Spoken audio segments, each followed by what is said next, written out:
Another video na pod mga kasabsab, diri na punta sa ako ang hiling nga bonsai. So karon adlaw di ay is 5th year na sila. So kad pagbuhat nako. O gipatubo ginako sila. So kad sugod pa ginisa sa kanang lubi pa yun. O kanang sana wala pa sinatubo until ako'y nagpatubo ani. I mean ako'y sukad sa pagpatubo anak di ay. Sukad sa pagpatubo nako is 5 years na karon adlaw.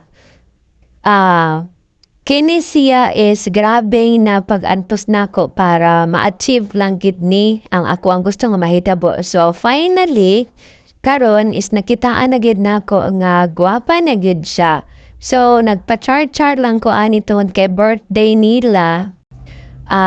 Akong gibuhat ning mga white pebbles o happy 5th birthday o bahala na mo bahalag pangit ang uban kay uniform na ay tambok na ay payat o diba basta lang kay mabasa siya. Karon ang kanang pagbuhat magud og bonsai is dili gyud lalim, basta dili dilim, basta lisod siya.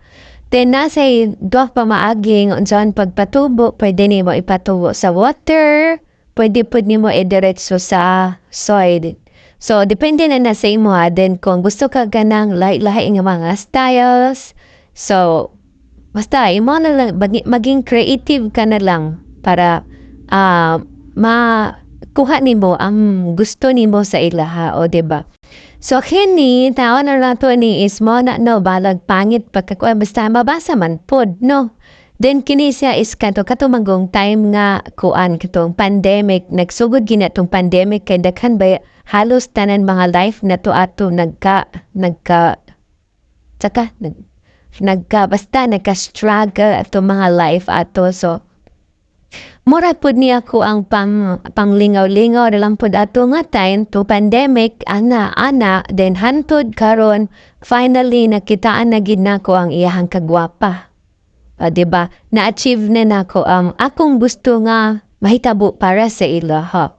O diba? So kini mabasa man pod o kanang final o happy 5th birthday o mga alaga ko. Anyways, daghan pa na sila, daghan pa na sila ha, pero kini pa lang gid ang tulo ang na-achieve nako nga. Gwapa na gid siya. So napakoy dapat nga buhaton pa ana para mas mo gwapa siya. O gunta nga mag-successful ang ako ang mga plano. So katulang, daghang salamat sa pagtan-aw.